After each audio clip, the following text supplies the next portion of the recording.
Quand nous parlons de la restitution des œuvres d'art, c'est le grand débat en ce moment. Bien sûr. Je vous pose la question, pourquoi nos œuvres d'art sont dans des musées qui sont au cœur des villes?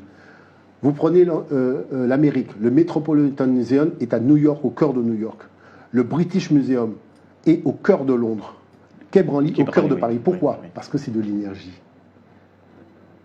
Parce qu'une ville fonctionne avec une centrale thermonucléaire. Et quand vous compilez des œuvres d'art et que vous les mettez au centre de votre ville, vous avez créé une centrale thermonucléaire qui alimente les énergies de la ville. Donc voilà pourquoi, quand il faut restituer les objets d'art, l'Africain voit des objets d'art, genre on a créé des formes et on y a habillé. Mais celui qui est en face sait très bien que ces œuvres d'art possèdent ce qu'on appelle une vibration électromagnétique. Mais est-ce que vous voulez dire que cette razzia est faite à dessein mais mon cher ami, mais réveillez-vous. Mais tout le monde a déjà compris. Parce que pourquoi il le met au cœur de sa ville? Quand vous avez un téléphone portable, la batterie n'est pas au cœur du téléphone, hein? Quand vous avez, je sais pas moi, un objet, un bip, la petite pastille qui est la petite pile, c'est pas au cœur du système? Pourquoi vous pensez que tous ces gens-là prennent nos objets d'art pour mettre au cœur du système? Ils n'ont pas d'art chez eux. Pourquoi ils ne prennent pas leur art pour mettre au milieu?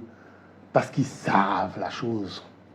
L'art africain ne vaut que par la fréquence qu'a l'objet. Parce que le but, c'est pas d'emprisonner une forme, c'est de faire vibrer les énergies de la création dans l'œuvre d'art. Voilà pourquoi ce sont des initiés qui ont jeûné, qui ont observé la lune, qui se sont positionnés à des endroits précis, simplement pour faire une œuvre d'art.